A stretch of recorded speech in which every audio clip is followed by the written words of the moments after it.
Hello, guys. Good evening, everyone, and welcome to today's edition of Beyond Borders with Nana KB.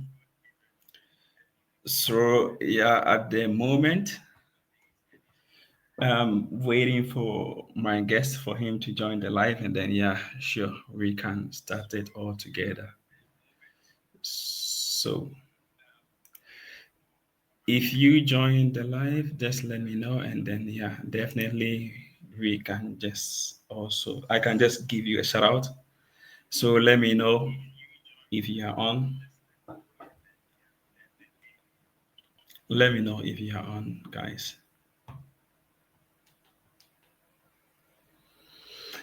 Yes, yes, yes, yes, yes, yes, yes, yes.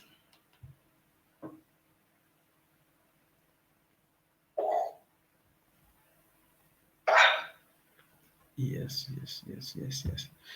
Yeah, so I've just seen somebody is on. So yeah, just let me know who is on, and then yeah, I can just mention your name to give you a shout out.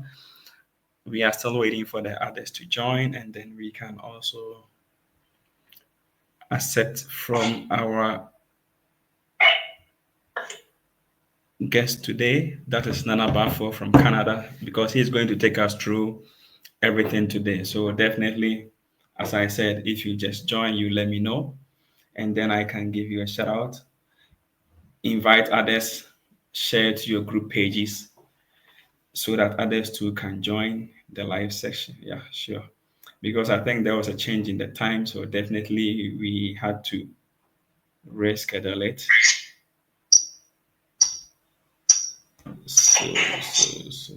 So yes.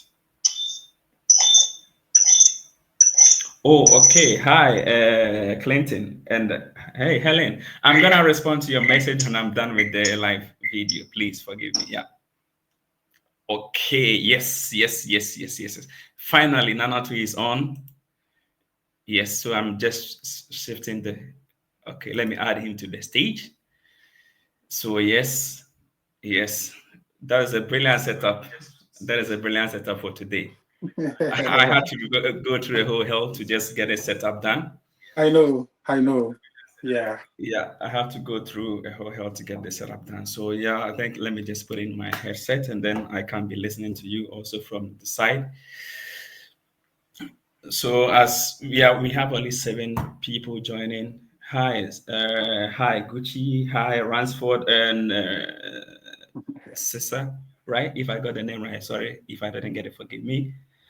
Yeah, so we are waiting for the others to join and then yeah, we can just move on with today's live session. So tell a friend to tell a friend that we are live. Yeah. Everybody should join Yes, and we are make sure live, you so share they the should live. also come. We are waiting for them. So we are live. We are waiting for we are going to wait for some few minutes Yeah. Yeah. and Sounds then good. definitely. So yeah, sure. We are waiting for them and then we can start the live session. Bernard, yeah, I'm going to also send you a message when I'm done because we need to plan this thing well.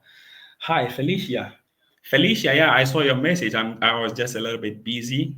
So definitely, I'm also going to respond to your message when I'm done with the live session today.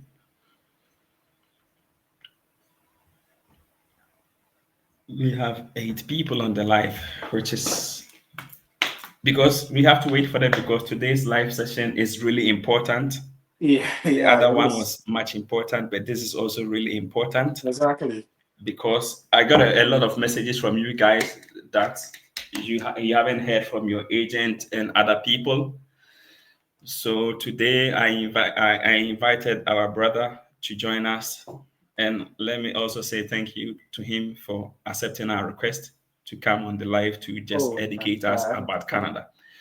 One of the things people don't see is like, I have been here for a long time, and then but there are certain things you need people that are experienced in it. I have not lived in Canada, Yeah. so I can't say much about Canada. So Exactly. sometimes I need to bring the person that's living there because I always want to get the right information for my followers. So sometimes you have to get the person that is living there that knows the system, that has experience in whatever he's going to say. Because personally, if I'm going to Canada, I'm not going to request for a visa, but he did it before. So he Exactly. know how it is done, and he know how to help you to get a way out, to get your Canadian visa, to check your visa status. Because most of the messages I get about Canada is, I haven't heard from my agent, so I cannot move forward with my application. It's been 1 year, I haven't heard from my agent. That's the So major today I challenge we decided are to bring facing him right now. on Yeah. so that he can also help people to let's say check their visa status, and also to help you guys to know everything that you want to know. I know some of you will be wanting to ask questions, but what I'm going to say is, as the live session is going on, we can post comments. When the live session is going on, we can't take any question. He will answer your questions when we are done. So we give you some minutes. So we just hold on with the question, and then we are going to give you guys some minutes to also check your questions, to bring you your questions, and then he can get it answered. If anything to that you don't understand, go to his Facebook page. He is Nana Bafo on Facebook, and I think Nana, you're also on TikTok, right? Yes, I am. I am on TikTok. I also stream on YouTube as well. So I'm on Facebook, TikTok, and YouTube. I But think I'm not unfortunately, hearing I you. can you hear me? Nana, is it clear? Oh, okay. I think it was late on my side. Yeah. Okay. So yeah, sure, I get it right. So yeah, you just follow him on his social media. Anybody that I bring on this platform, the same support you are giving it to me, please do well to support them so that anytime we get the chance to also invite them again, they will be happy and glad to come on our show Nana, just 1 second. to Yeah. also give you the knowledge and the information they have. So yes, I think we wait for 2 or 3 minutes, and then yeah, I see you. I see you. Yes.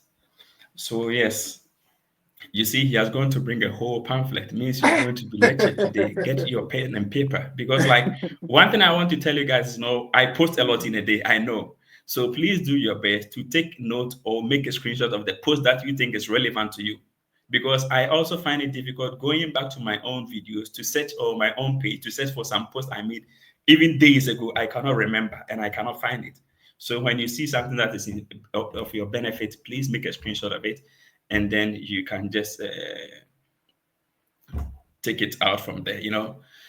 So anyway, we have some couple of people here, so we are not going to waste your data, since data is very expensive in Ghana. So we are Exactly. going to start, and the rest that will join us can also join later during the live session. So yes, so yeah, Nana, I think you can just start, and then so, what at all are you going to do? You just let us know what we are going to discuss about today, and any vital information that you think you want to put Yeah, it out for the of general course. public.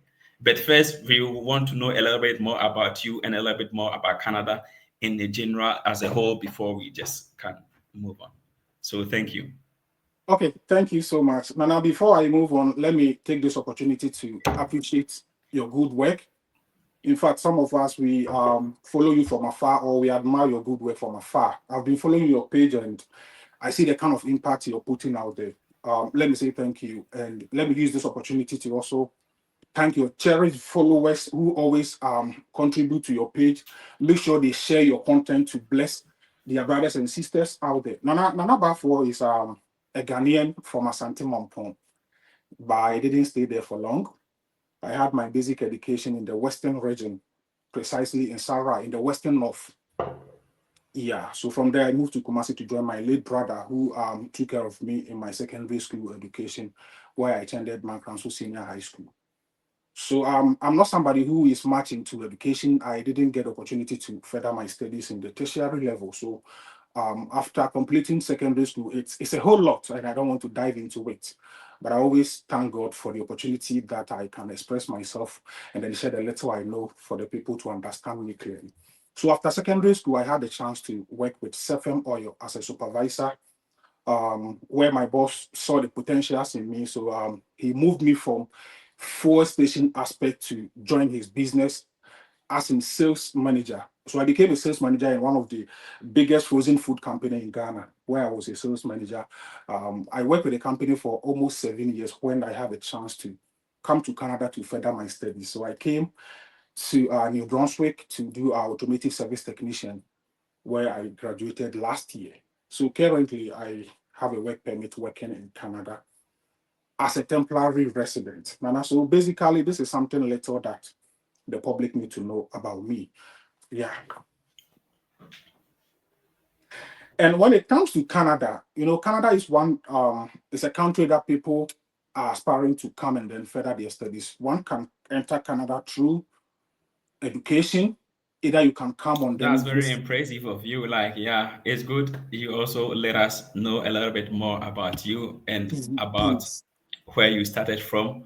I think this is also going to be some kind of motivation for somebody that thinks that no, there probably is no hope because they didn't go to school or they didn't get the chance to further their education in Ghana. exactly. So yeah, we thank you for that. So you can still go on with what you were saying, Okay, and so then Nana, we can most of our move. dear brothers Thank you. and sisters want to enter Canada, but there are certain things that we have to let them know or we have to let them understand. You can enter Canada through visitors visa. You can enter this country through studies. That means if you want to come and further your studies, either on the tertiary level, that is college, university, masters, you can apply for study permit and enter the country. If you also want to come and work in this country, you apply for work permit. So there are so many ways that one can enter into this country with. So now today we want to talk about express entry. We have some specific topics that we will be discussing. One is express entry. We also talk about how to apply for admission in this country and then how to track your visa. Some of you have challenge with your agent. Some agent took your monies and it's been years. You haven't heard from them. So today we will try as much as possible to also let you know how you can track your visa application. So then let's talk about express entry in Canada. So express entry is an online system used by Canadian government to manage applications for permanent residency. It is designed for skilled workers who wish to move into the country. So, like if you're in Ghana and you have some skills that you want to come into the country with, for instance, you may be, it could be a lawyer, a nurse, teacher, and you aspire to enter Canada and then impact the economy. The Canadian system has a soft or smooth process for you to become a permanent resident in Canada. So first of all, you need to create an online profile and provide details such as your age. So before you can enter into the express entry pool, there are certain things that one need to consider. The system will consider your age, your education, your work experience, your language skills, because they want to know if you enter the country, are you able to are you able to integrate between the Canadians and yourself? Are you able to speak for them to understand the point you're trying to make? So that's when the educational system comes in. Yeah. So we have something that we call comprehensive ranking system. One may ask, no, sorry, I think I have to get water. Sorry.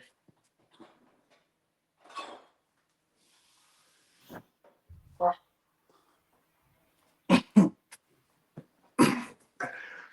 sorry, Nana. Yeah, it's okay. Okay.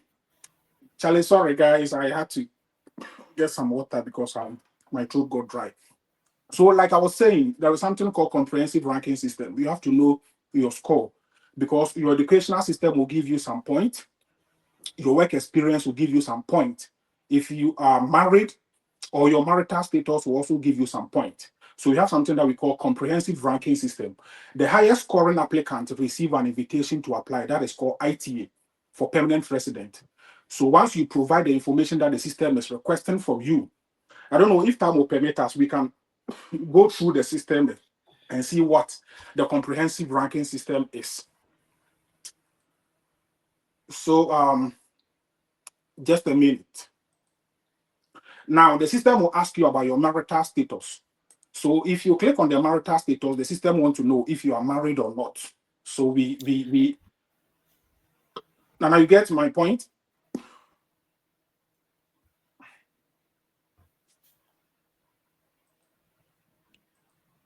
Nana, Yeah, sure. I do get everything you are saying, but Perfect. often I don't want to interrupt because I want them to listen carefully whatever you are saying so Okay, that they will also get the whole idea. Because when the interruptions are too much, definitely they get distracted with the main. So I just sometimes want to leave my guest to perfect. talk, Perfect. and then we all Perfect. listen because we are all learning together. Thank you. So Exactly. you can So the continue. Yeah. comprehensive ranking system calculator is a tool. This tool will help you calculate your comprehensive ranking system score based on the answers you provide. So if you are married, the system will ask you choose from the options that will pop up. So we have annulled marriage, common law, divorced, separated, legally separated, married, never married. So you make a choice according to your case. So if you are married, you get a point from there. You get some point. And the second point is your spouse or common law partner a citizen or permanent resident of Canada? So in this case, if your spouse is a permanent resident or a Canadian, it will also give you some leverage, like you get an advantage based on the fact that you have a spouse who is a permanent resident in Canada.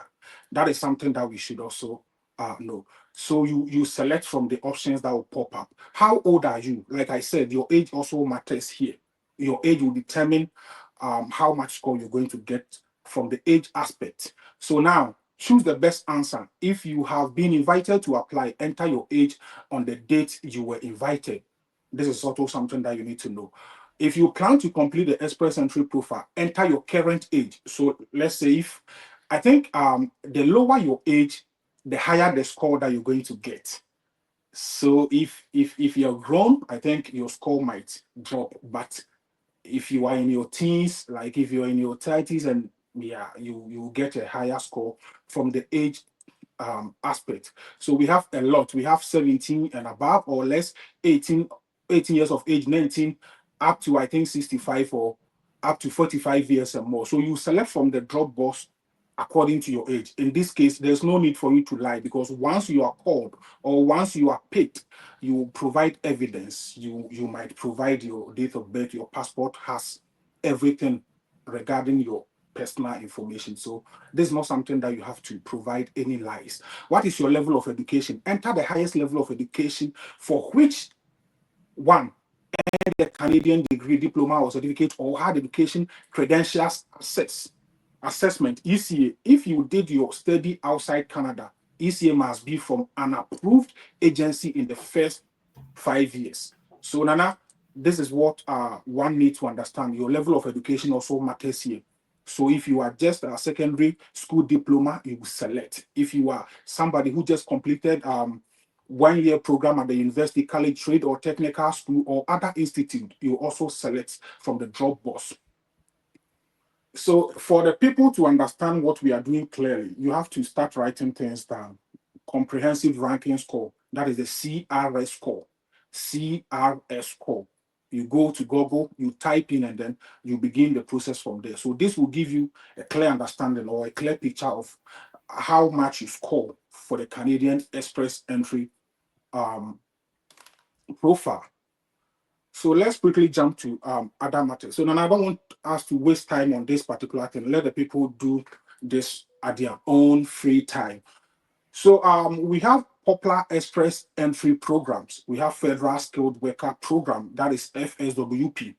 When we say federal means like Canada, you know, like government, you know, that is the federal government here. And we have provincial programs that people can also try their best of luck and then see how it goes for them. So the federal skilled worker program for professionals with work experience, federal skilled trade program for skilled trade workers, Canadian express entry class for individuals who have previously worked in Canada. So now if you qualify express entry, one of the fastest way to move to Canada with application process in the little as 6 months. This is something that people should understand. So I'll use my province as an example. I live in the province of New Brunswick. Now in New Brunswick is part of the Atlantic Canada. When you talk of the Atlantic Canada, it consists of 4 provinces, namely the province of Nova Scotia, the province of Prince Edward Island, the province of New Brunswick, and the province of Newfoundland and Labrador. So as part of their express entry route, we have something that we call AIP, the Atlantic Immigration Program. So the AIP is designed for students who have graduated from this particular province, or international workers who intend to stay in the Atlantic Canada and then make a living or move in with their families. Those people are those people qualify to apply for this particular program. So under the Atlantic Immigration Program, one needs to get a job offer from a designated employer. When we say a designated employer, we have so many employers in Canada, Nana. So, but we have some specific employers who have gone through the due process to be recognized by the Canadian government. So, before one can get a chance to uh, show or express their interest under the AIP, they need to get a valid job offer from a designated employer in the Atlantic Canada. That is one. That is for somebody who is outside of Canada, or namely international applicant who want to move into this particular province and make a living. If you're also a student who graduated from any of the four provinces that form the Atlantic Canada, you also stand a chance to apply for your permanent residence under the Atlantic Immigration Program. So last year, the Atlantic region had something called Student Connect. Now, this was one of the reasons why personally I moved from Ontario to the province of New Brunswick, because I had heard a lot about this program and I wanted to take advantage of it. But unfortunately, this year they have cancelled this program, which is a big shock to most of the international students in this particular province. So if one complete if you had completed your program in this Atlantic Canada, you had a chance to submit your permanent resident within the first 6 months. That is by writing your self-report English proficiency test. One major document that everybody must at this moment, if you want to use the express entry route to enter Canada, you have to have your CELPIP done already, or your IELTS. I know CELPIP is currently not available in Ghana, but if you are in this country, I think to choose between the CELPIP and the IELTS, I would personally advise people to go for the CELPIP, because I personally did the CELPIP and I found it a bit easier than this IELTS. So now that is that. So now Student Connect is no more available for students in this particular province. So if you're somebody who wants to come into this particular province, you should be aware that the Student Connection is no more available. But unfortunately, they also canceled so many programs. And Canada is giving priority to some courses or some jobs. We have labor shortage in Canada. Not every program that one needs to come and do. You have to understand the system. If you're moving to Netherlands, you need to understand their systems over there. If you're moving to the USA as an international student, you have to go for courses that after graduation, that is going to help you to get your required document to be able to stay in the country and work. Right? So now Canada is giving the opportunity to health workers, people who study trade, agriculture and agribusiness, and STEM. So if you want to move to Canada as an international student, you don't just go on the internet and be picking any program at all. You need to be selective. You need to be guided. You need to contact people who know how to go about things. You don't just pick anything and say, no, this is what I want to do, and let me just pick this. You might come and then pay this huge tuition to the Canadian government, but eventually you'd have no option than to go back and then do whatever you want to go and do in Ghana. Now, that is something I want to talk about regarding the express entry. And when it comes to the general visa application process, you have to know your eligibility. So ensure you meet the requirement for the type of visa you need. If you want to come in as a visitor, there are some documents that you need to gather. If you want to come in as a student, which you apply for study permit, there are some documents that you need to gather, right? So gather documents. Common documents include your passport, your proof of funds, letter of invitation, admission letter. If you want to visit the country, if you're coming by invitation, obviously you have to get your invitation. If you want to just come in and explore the country as just a visitor, you have to know the kind of document that you need to provide. So let's pick somebody who wants to come into the country as a student. Personally, I came in with a student visa, so I think I know much about the student route.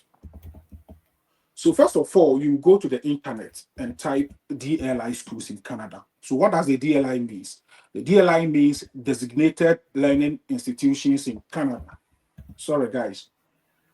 Hmm, it's not easy. So the DLI means designated institutions in Canada.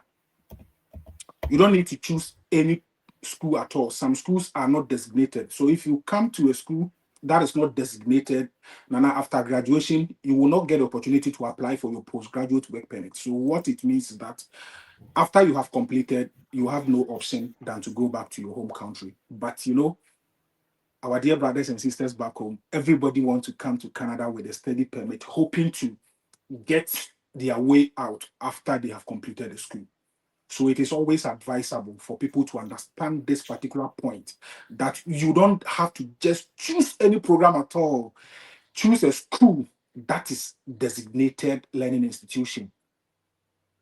A school can be a DLI school, all right, but may not be a postgraduate work permit eligible school, right? So if you go on the RLCC website, you just type DLI schools, and they have categorized all the DLI schools, all the provinces and the DLI schools under each and every province in Canada. So for instance, if you take the province of Ontario, you will know the DLI schools under the province of Ontario. If you take the province of Manitoba, you will know the DLI schools under the province of Manitoba. If you take the province of Saskatchewan, you will know the DLI schools under the province of Saskatchewan. Like I rightly said, a school may be a DLI school, but not postgraduate work permit eligible school. So these things go in hand. In as much as you're looking for a DLI school, you have to also consider a school that is PGWP eligible school. Good. So if you choose a DLI school, you have to submit your application. So what are some of the documents for your school admission process? It depends on what you're coming to do in Canada. If you want to come for your diploma, like you just need your WASI, or what we call equivalent to Canadian high school diploma. WASI, you have to get your WASI, you have to get your transcript, you have to get all of these documents scanned, because you are not going to submit the paper or the hard copies of these documents, but rather you would need to provide the soft copies for the admission team to be able to assess your document and decide for themselves whether you qualify or not. So, like I said, it depends on what you're coming to do. Somebody who is coming to do their masters may have different requirements from somebody who is coming to do just a diploma or any certificate course in the colleges or in the universities. So, the general document for everybody who is coming to this country for school or educational purposes, you have to get your certificate available. You have to get your transcript. I think as at this point, people don't even have any idea about how they should get their transcript, or how they should go about getting their transcript from their previous schools. You can go to your previous school, ask them to give you your transcript. They will provide it. Yes, they will provide your transcript. So get your certificate, get your transcript.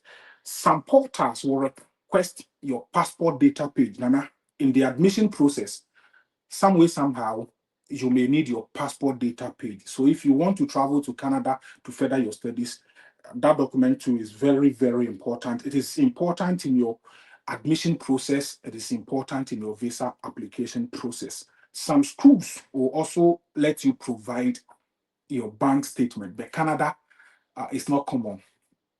When I was coming, I didn't have to provide anything about my bank statement or whatsoever. All I submitted was my um, certificate, my transcript. I paid my application fee, and I was good to go. So then, after getting the admission, you are now about to gather your documents for your visa application. Somebody may ask, Nana, after submitting the admission, how many days do you think it's going to take me to get a response from the school? It depends. I don't have the capacity.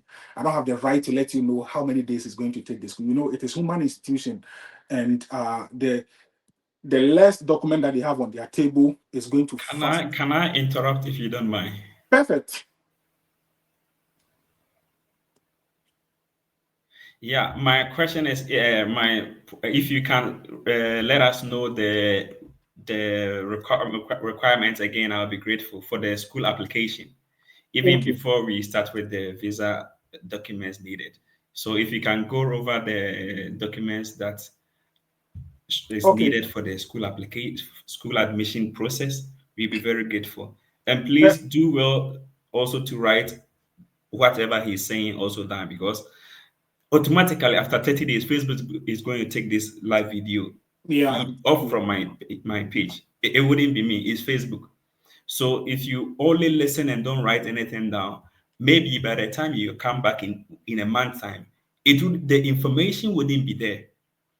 And these informations, no agent will tell you. You will not hear it from anybody. Believe me, no agent will give you all this information he's giving you. I don't even know. That's the truth. So, as somebody that wants to travel to school in Canada, please do your best. The first thing he discussed about the express entry. So, probably those of you that were late, that wasn't here after the video, you need to go back to watch about the express entry. Now we are on the school application. So, he's giving us the documents needed for the admission process.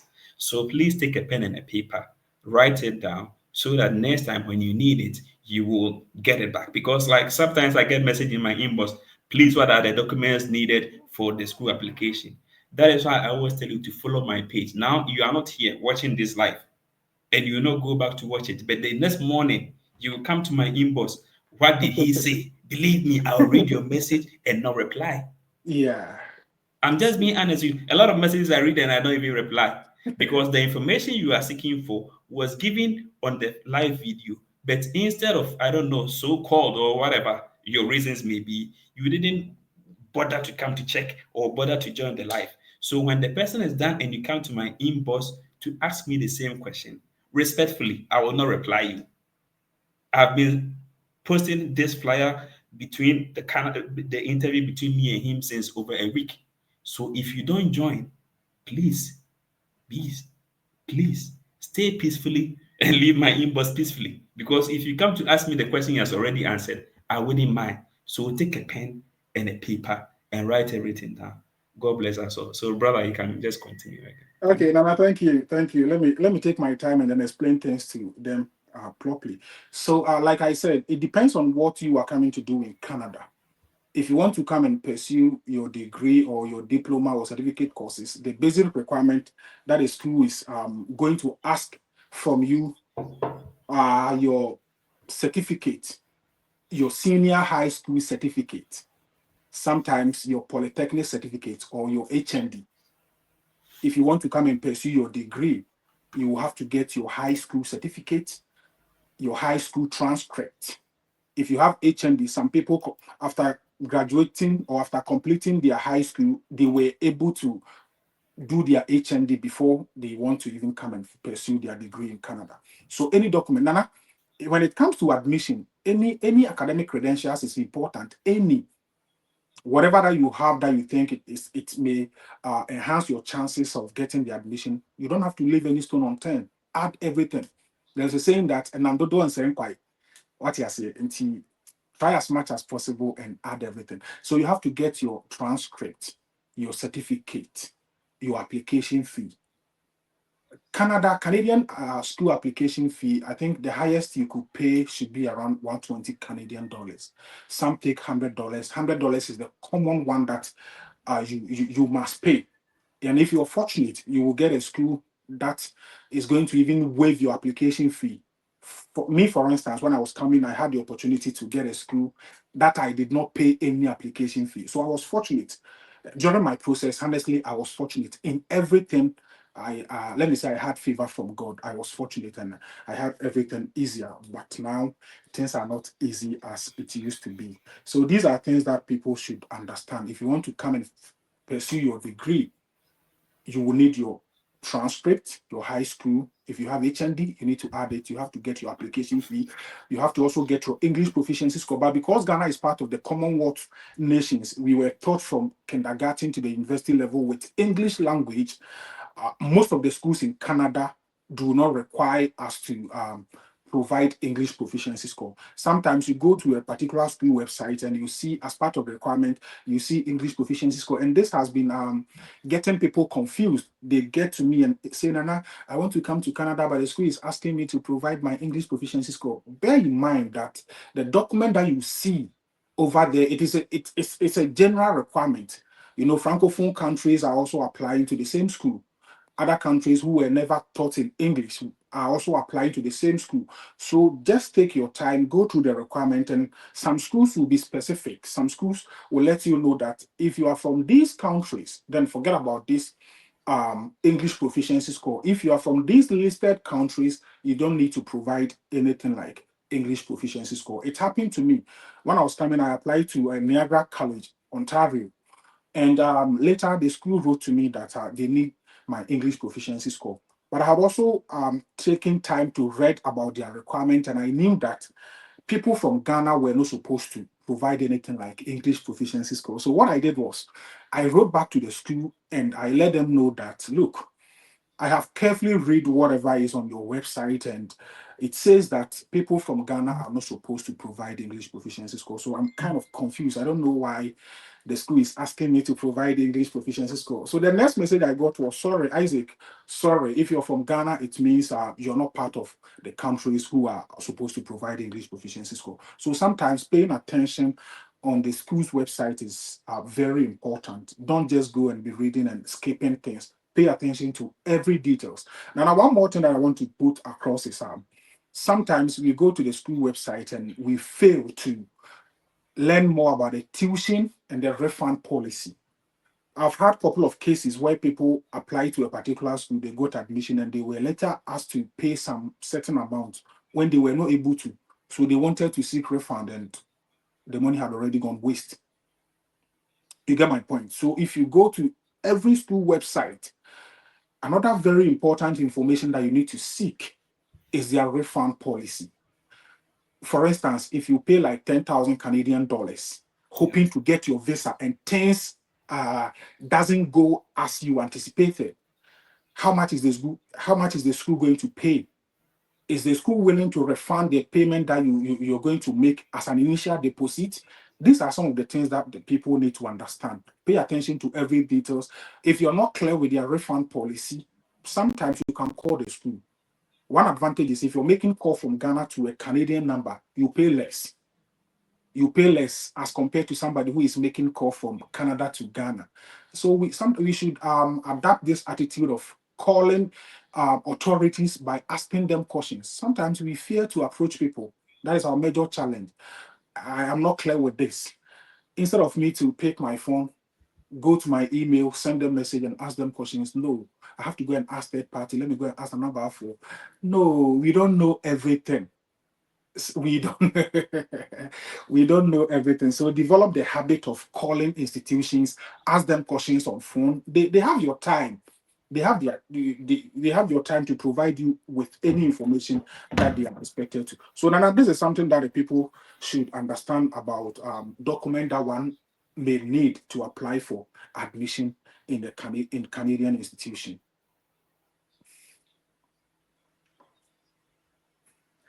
So that is that. So Nana, are you clear with the document for admission? Can I move on to the visa application?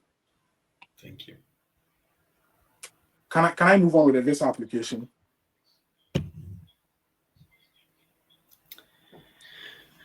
Yeah, sure. Now we are clear with the visa application and then the documents needed for the visa application. Yeah, so we are with you. Thank you very much so far for the insights that you are giving us, and we are very grateful. We hope Okay. that it goes well, and then the prayer is like everybody that's on this page that want to travel will gather this information and use it to their advantage. Even if you are an agent and you are here, and then you still also want to learn too, because like there is the old system is fading. There is always new updates. Things keep If you're an changing. agent and you think you can come to my page to seek information, I'm not against you. Just use it to your advantage, and then don't just take advantage of Okay, the people. people that need the visa. So Perfect. definitely sure. Perfect. Perfect. Nana, you still can move on and then we can see the next topics. Yeah. Okay, Thank you. so Nana, I think we are done with school. Let's quickly glance through the visa application document, and then so after getting admission, it doesn't end there. So with the Canadian process, it's a long journey. One needs to be patient. You need to know your left and right. You need to know what you're doing. You need to understand the process, master it before you approach the portal. So we have two portals for Canadian visa application. Unfortunately, I think it was announced last month or so that ILCC is planning to shut down the new visa application portal for people who are submitting study permit applications. The underlying word is study permit application. So if you want to come in for visitors visa or if you want to apply for visitors visa, I think you still have the chance to use the new portal. So we have the new portal and then we have the GC key. So if you want to apply for your study permit, you can start writing things down. We have the GC key and the new portal. Personally, I use the new portal because it's very easy.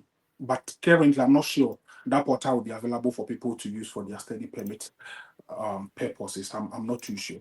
So document for visa application. After getting admission, if you go to the portal, you have to create an account. I've done a couple of videos on my YouTube page and here on Facebook as well. So if you're somebody who is following me, you will know all these things. I've already done videos about them, and you don't have to worry yourself. It's a matter of clicking on my videos and go through. You'll see what you're looking for. I've done so many videos regarding this Canadian journey. So that is that. So Nana, if you get the admission, you create your account on the IRCC portal. If you go there, the system will ask you to provide your official letter of acceptance. So we have offer letters and official letter of acceptance.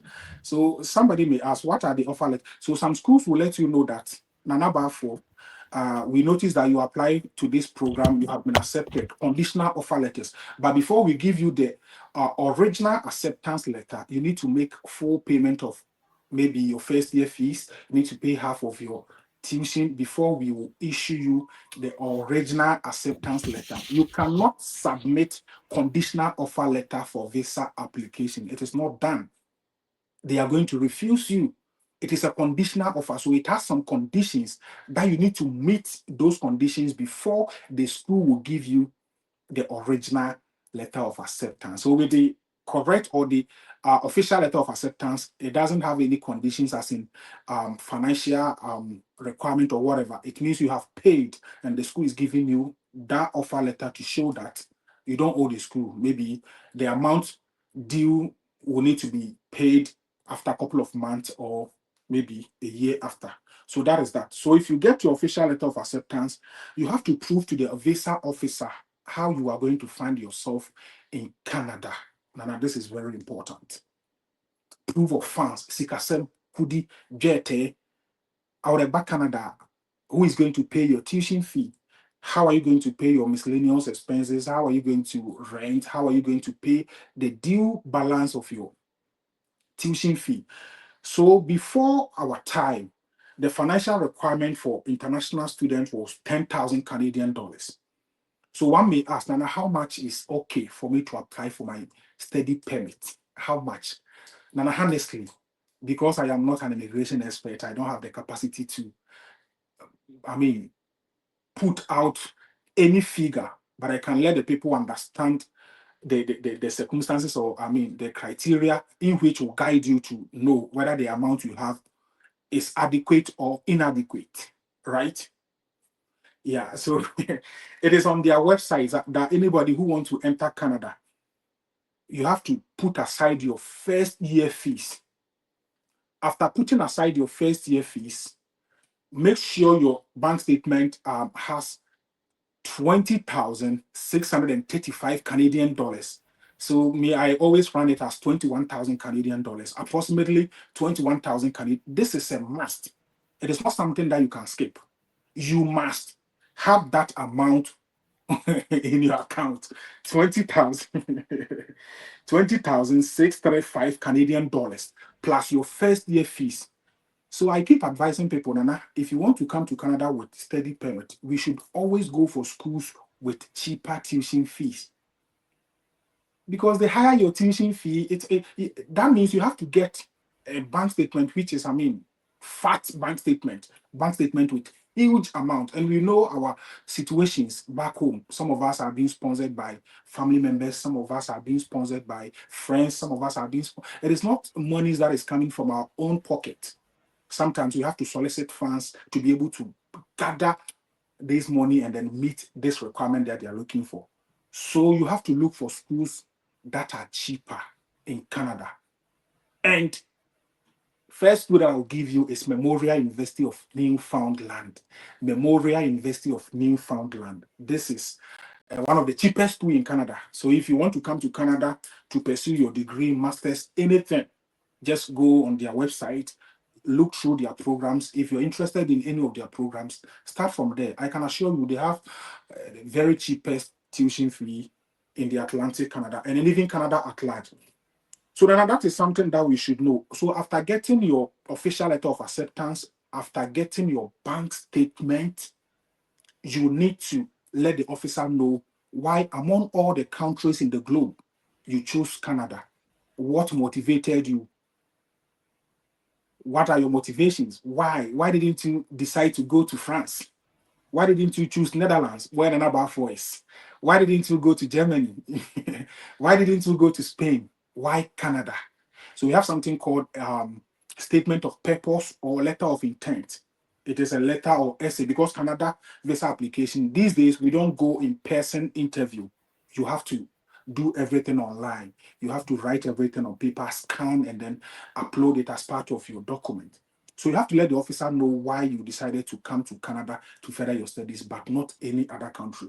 Why did you choose that particular program? What are your motivations? You said you're coming to do automotive service technician. Is this something you've done in Ghana before? This is another critical point that people should understand. You don't just pick any program. The officer wants to know that if you're given the chance to enter the country, you are going to be successful. You are going to be successful in your academics. So they want to know that the program that you intend to come and pursue in Canada, you have a background experience. So let's say somebody who never did nursing, and all of a sudden, a business student want to enter Canada to pursue nursing, masters in nursing. I mean, it doesn't go well, right?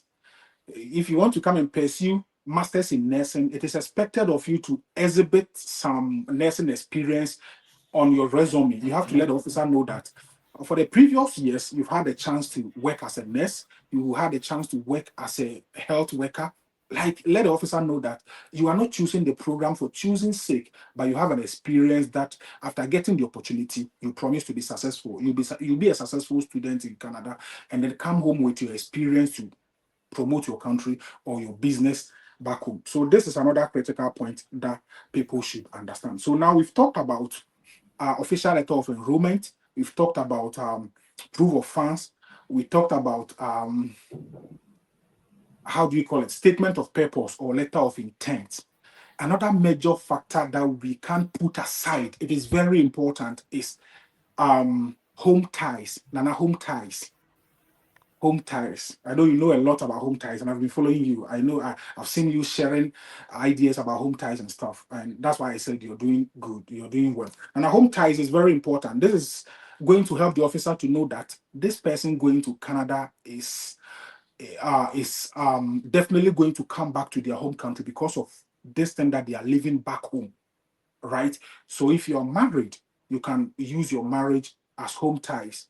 If you are employed, you can use your job or your employment offer letter as your home ties. You can use your nuclear family, your parents, your mom, your dad, your siblings as your home ties. I know somebody who used his pet, I mean his dog, as home ties.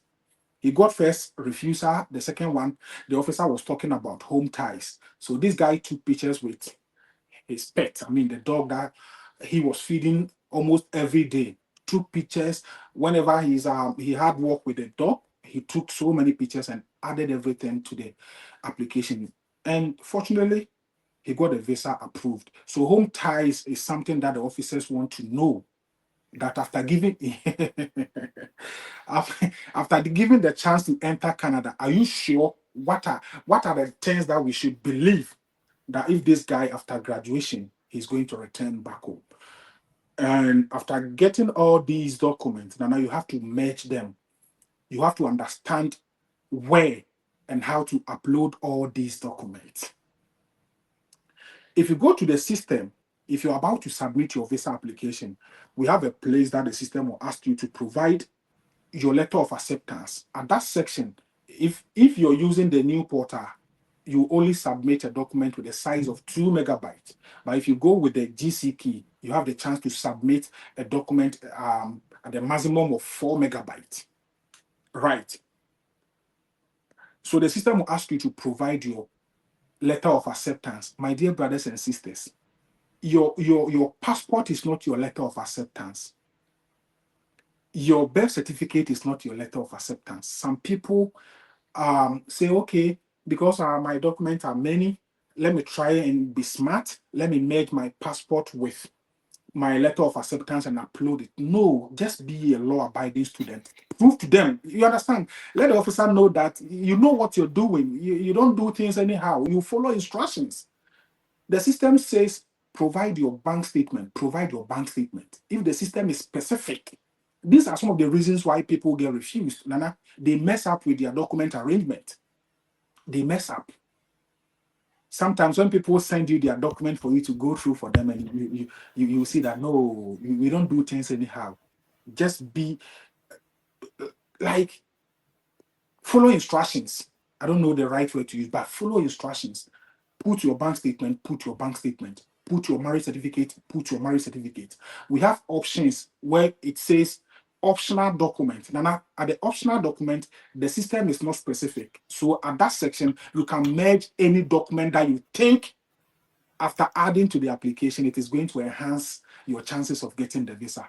So the optional document include something like affidavit of support. If somebody is sponsoring you, if you want to enter Canada with sponsorship, if your uncle want to sponsor you with his business, if your auntie want to sponsor you with her business, if you have your bank manager or your manager who want to sponsor you financially, there are some documents that you need to get from them. You cannot take only the bank statement and leave it like that. No. The officer want to know the kind of relationship you have with your sponsor. Is it a random person that you pick from anywhere? So if it's a random person, what is the probability that the money is going to be available by the time you get to Canada? Did you get my point? So these are things that people should understand. If somebody is sponsoring you, we have something that we call affidavit of support. The person will give you sponsorship letter. Sponsorship letter will state the kind of relationship the person has with you. The sponsorship letter will state, the person will state in the Yeah, sponsorship. yeah, I do understand. Yeah, the person will state in the sponsorship letter that look, Nana Bafo is my nephew. Nana Bafo is my son. He has gotten admission to pursue so and so program in Canada. I want to let the Canadian immigration know that I am taking responsibility for all his expenses, anything. And these are evidence that I am financially capable to sponsor him.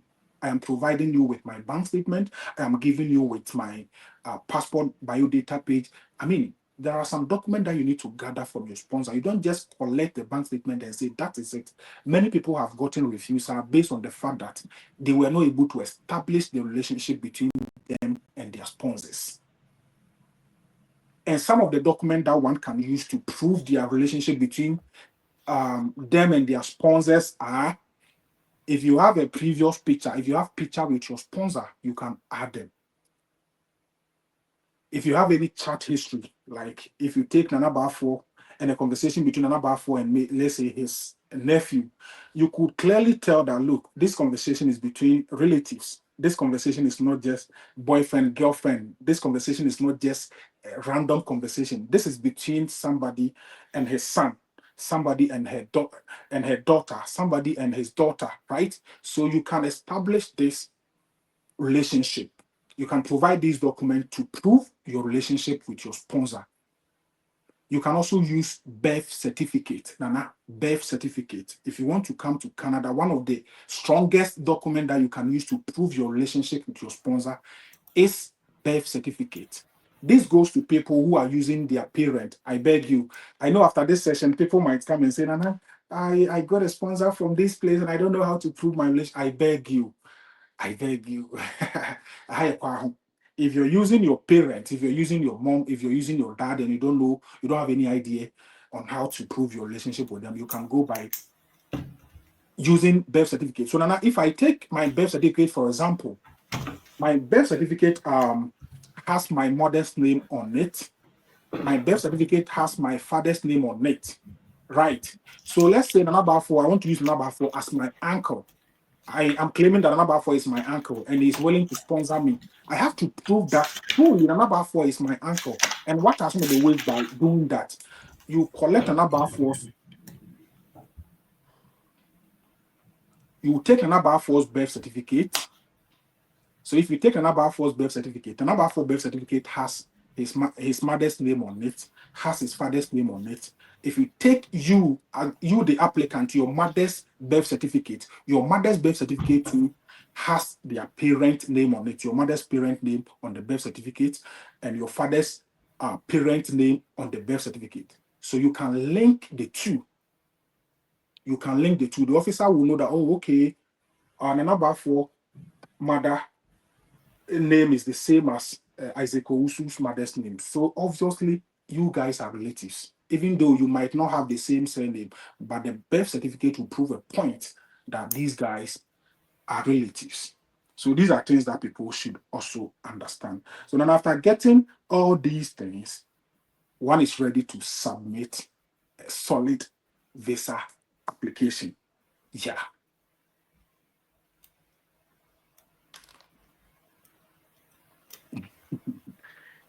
Nana,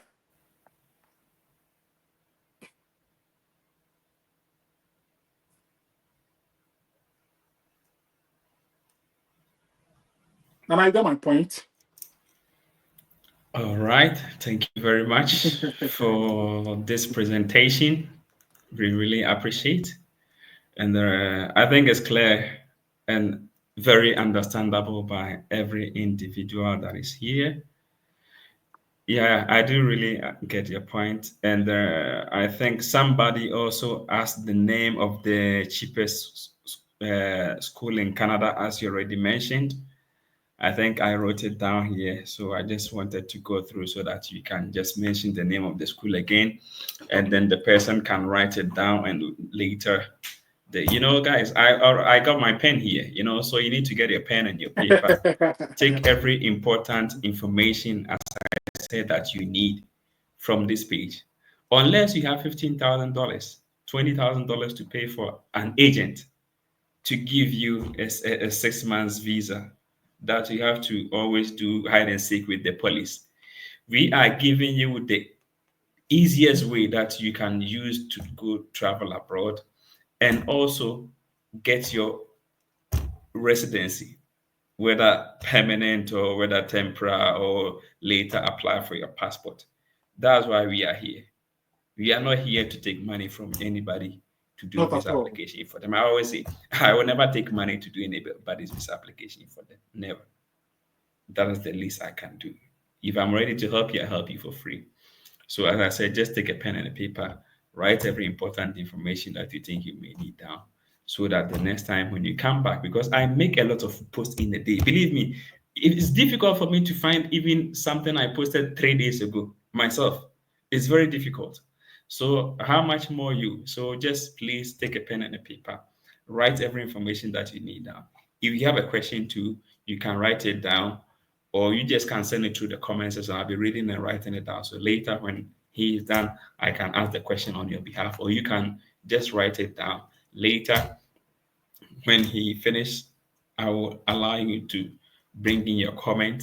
And if you have anything that you don't understand, you can also he can also explain it better to you.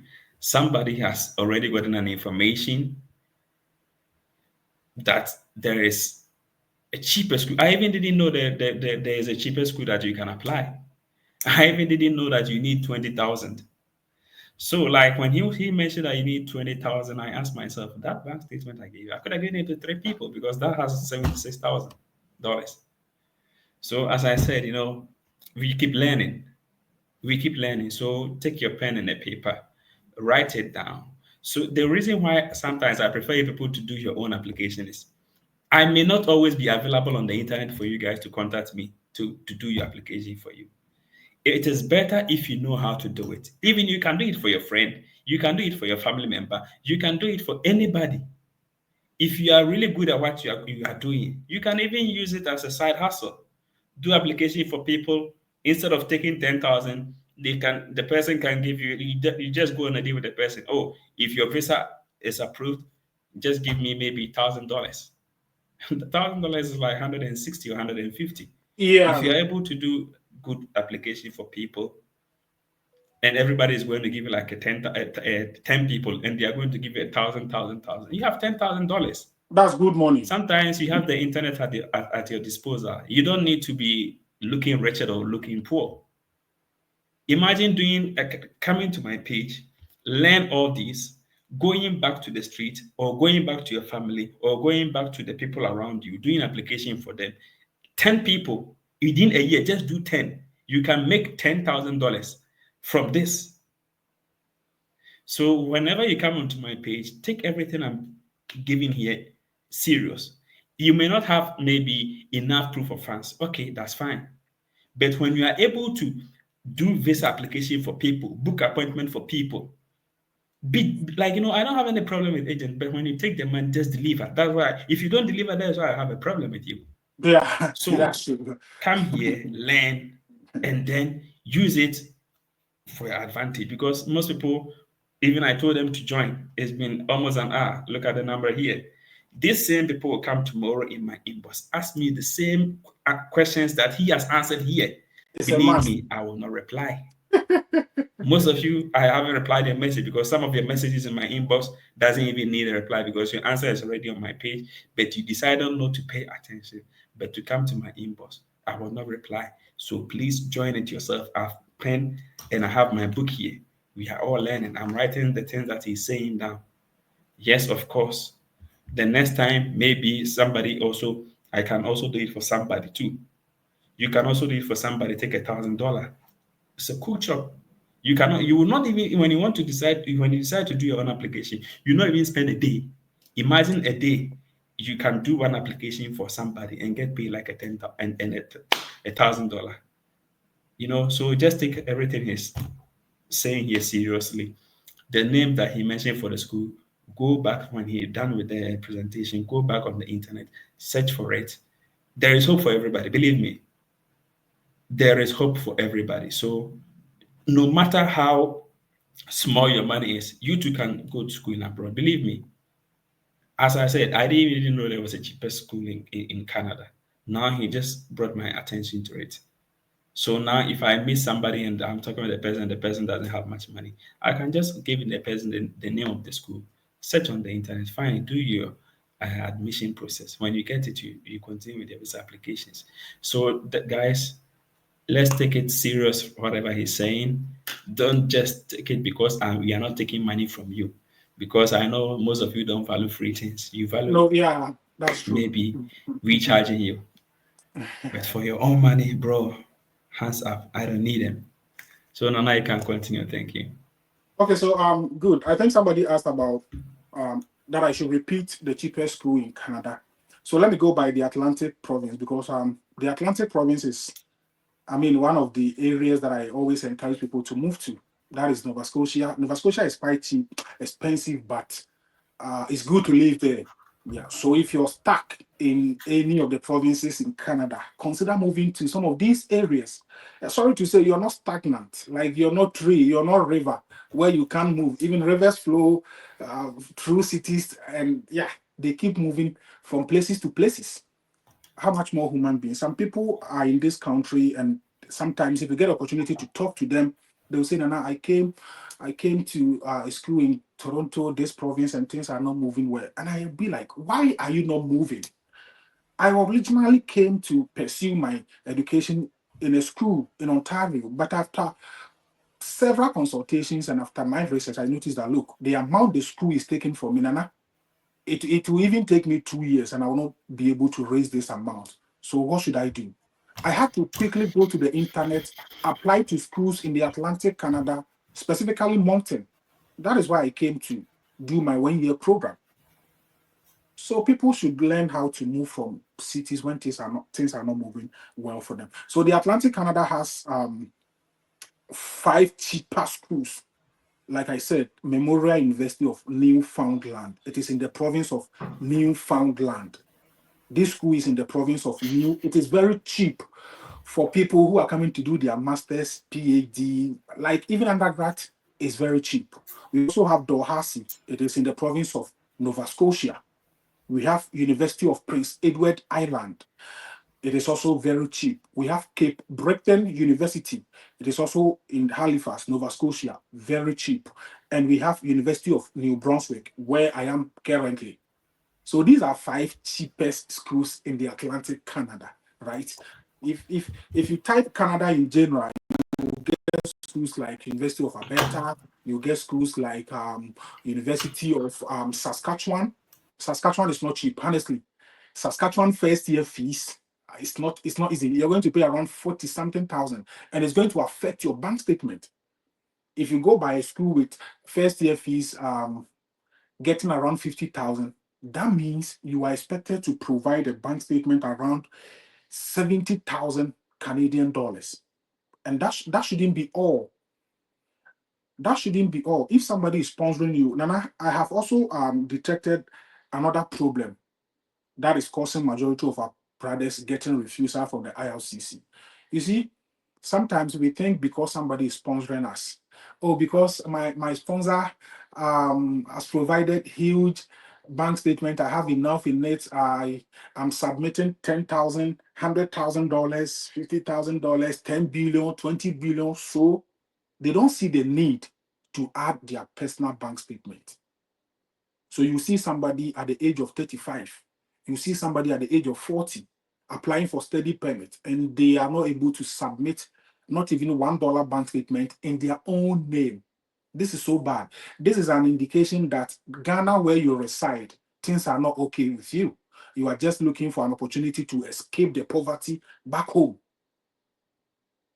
I mean, you get my point. When I was coming, I submitted an amount of 700,000 Ghana cedis, which is like 7 billion from my sponsor. I also added almost 40,000 Ghana cedis plus my assets, my car, my land, my marriage documents, my kid's birth certificate, my document from my employer, pictures that shows that, look, Ghana that I reside, I'm not just anybody, but I work. At least at the end of the month, I'm able to gain something in my account. I'm not moving to Canada because poverty is killing me back home. I live okay, I'm okay. And this is the evidence that I'm okay. So these are all documents that I provided, which I think it went into my advantage. So if somebody is sponsoring you, if the person has met all the financial requirements, and if you consider your age to be somebody who is not who is not just graduating from secondary school, at least try and add something. Try and add something. You can't put all your burden on somebody's bank statement. You say the person is your uncle. You have provided all the evidences that shows that your father is a businessman. Your father is running his business with the bank statement that you're submitting. Your uncle's business relies solely on the bank statement. So do you think it's logic for your uncle to shut his business down to use all the money available in the account to finance your studies in Canada? Do you think it's possible? It's not. It is not possible. It is not. So you see an old man, like 35 years, and they will submit just the bank statement of their sponsor without adding anything. So eventually they will get refusal, and the officer will say that, look, financially you're not okay. I see that your financial status in your home country is not good. And if you get a chance to enter Canada, you might not even enter the school, and you do your own thing. So these are some of the refusal reasons we've been getting from the IRCC. So if you want to submit an application, take note, nothing is too small, especially when it is coming from your own account. And then one thing that the people should also understand is that if you're doing your visa application, there is a section that will ask you about your previous or your work activities for the past 10 years. So in the last 10 years, where have you been? Have you had any tertiary education? Where were you in 2020, 2015, in 2016, 2017, 2018? The system is smart. So after providing all details, After feeding the system with the information that from 2015 to 2017, you were working as a bank manager from Susu and So Bank. After providing the system with the information that from 2017 to 2020, you were a fuel station manager, you were not able to add a bank statement that has $10. What does it imply? It shows that financially you're not okay, you are broke in Ghana and you just want to find your way to Canada, and the probability that you not even enter the school is 100%. So if somebody is sponsoring you, consider yourself. Sometimes that is why I keep saying that if you want to travel abroad, it is not 2 days planning, it is not 3 days planning. We plan ahead of time. We draw the plan in our rooms, make sure we keep pushing towards the plan till it come to daylight. So Nana, the people should also understand this part. So I think we are almost done with the school admission, the visa, all the things that people need to know about the visa application. And one two may ask, Nana, what if I'm not married? I'm not employed. What are my chances? What are some of the things that I can use to prove my home ties? You don't have to be a married man or a married woman before you get a chance to enter Canada as a student. Sometimes your letter of explanation, your letter of intent will touch the visa officer for the visa officer to know that, look, I don't need to deny this guy access. Per what he has presented, I mean, he has something better to offer for himself and even Canada. So sometimes your good SOP, your good statement of purpose, your good letter of explanation can pave way for you when you don't even have enough asset to prove your home ties, right? Home ties is very key, but I know a couple of guys who entered Canada without any solid home ties. They are now here attending their school and they intend to go back after graduation. So that is something that people should know. So now let's move from visa application aspect, school admission aspect, and now let's look at how we can track our visa application. I think that was also part of the topic that you sent to me, right? So the easiest way that you can track your visa application is by going to the internet and type IRCC visa tracker. So if you go and type IRCC visa tracker, so this can only be done if you have access to certain information like your UCI number, unique client identifier, or your application number. Those of you who don't have access to your Yeah, sure. Yeah, sure. okay. So like I said, I want us to move from the visa application and school admission aspect and do something different because of time. If an agent submitted an application for you and it has taken too long, you haven't heard anything from them. You keep asking them, and all that they tell you is, wait, the thing is still in process. Wait, sometimes they will be lying to you, especially when the money involved is huge. When they have taken your money and they don't want to let you know that the thing didn't go well, they will try to find excuses just to calm you down. So it will get to a point that you will be discouraged and say, oh, let me leave this guy. I don't want to even talk about this anymore.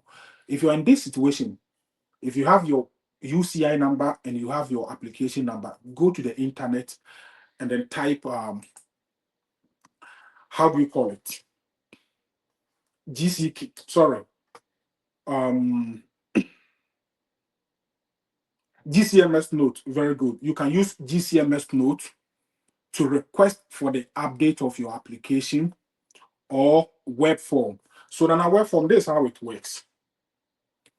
You can use web form. That is the only tool, or that is the only medium one can communicate with the IRCC about their visa application. So you can use web form to ask the immigration officer about the update of your visa application. You can use the same web form to add some documents if you think you were not able to add everything to your first application. You have the chance to use the same web form to add additional documents to your application. Let's say at the time that you were submitting your visa application, you were not married, you had no kid, but now if your wife just delivered, you have a bouncing baby, you have a child, that you want to add to the application, or you want to change some information in the first application that you submitted, this is the way to do so. This same web form can help you get access to the update of your visa application. You understand? So you go to Google and then you type web form. So if you type web form, you know. Unfortunately, I can't share my screen, but just type IRCC web form, and now let me take the guys through this simple process and let's see how it goes. So IRCC web form, contact us online. If you click on the link, it has so many tools that you can choose from. We have update or ask about your application. That is when you want to update the system. You want to update the immigration officers about your current situation. If it is different from the one that you provided, you can use the same medium to report to them. You can also ask about a program or service. You can use the same web form to do so. If you want to report any technical problem, let's say you've been trying to log into your account, you've been trying to do some things on your portal, but you're not able to do it. You are facing some technical challenges. You can use the same medium to report to the IRCs. You can give them feedback using the same tool. You can get help with your passport application. So, for instance, let's say I want to request about the update of my application. You click on the first one that says update or ask about your visa application. You click on that. If you click on that, it will open to another section, or a window will open for you. So the first on my list is check your application status. The second one is change or update your contact information. The next one is add, change, or cancel a representative. Let's say you've added somebody as your representative. This time around, you want to change the person. You don't need anybody to represent you anymore. You can change your representative by using this. You can also add a document to your application, like I rightly said before. Ask for urgent processing for your permanent resident, withdraw or cancel your visa application. If at a certain point you think you don't need a visa application anymore, maybe you have your plans, things has changed, you want to move on to another plan, you can cancel the visa application or you can withdraw your visa application from the system. This is what was also something that the people should also understand. You can also schedule or change the date or time of your appointment, interview, or test, and others. So now, let's say I want to ask about the update of my application or check your application status. You click the first one. If you click the first one, the system will open for you. And then as part of the questions, you see something like, who are you? Are you the principal applicant, Nana? Are you representative? Are you a representative? That means you submitted the application on behalf of somebody. You are not the original No, no, I think I'm applicant. trying to share my screen from this side, if it's best. Oh, okay.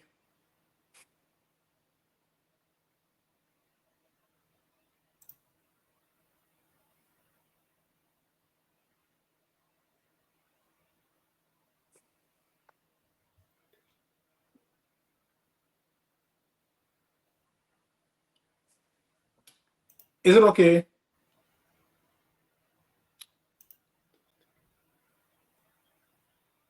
Oh, perfect. Good, good, good.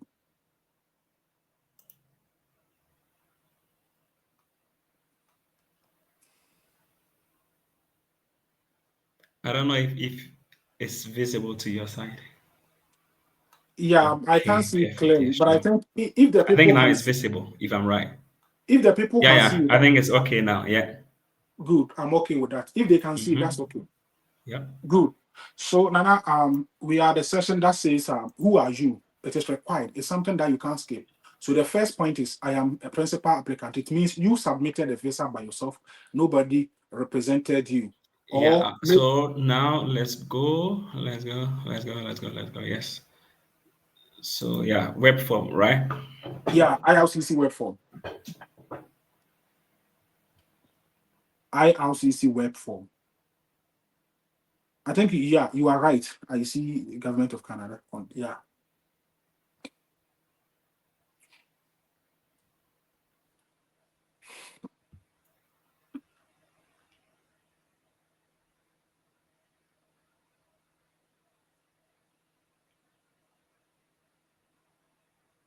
Very good.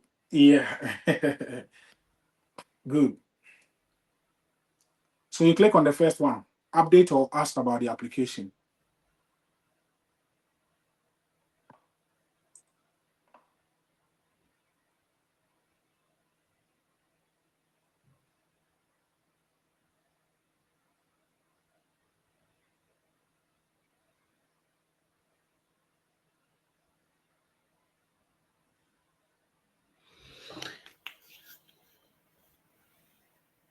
Nana,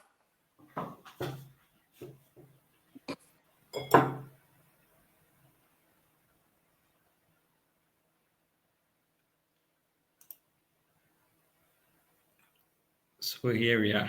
Yes, we can continue from here. Yeah. okay, very good. Thank you so much, Nana. Okay, so if you get to this point, now we want to check our status, or you want to check your application status. So you click on the first one. Yeah, I'm here. I can hear you. I've already clicked on the update. So yeah, you can continue from there. So whenever I reach another stage and you want me to click, you just notify me and then I click it. Okay, so let's move on to you click on the first one. I don't know if you've done that.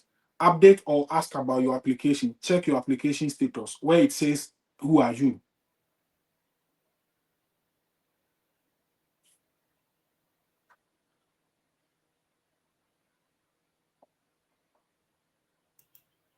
Good.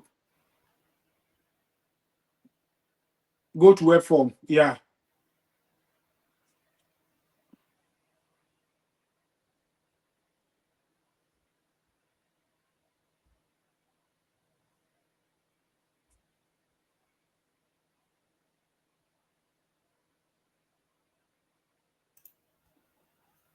perfect. Yeah, yeah. You are right, Nana. So who are you? It is required. Are you the principal applicant? Are you a representative? Are you writing on behalf of the principal applicant? If you want to request for the information by yourself, nobody is representing you, you take the first one and continue to web form. So you take the first one and you click on continue to web form.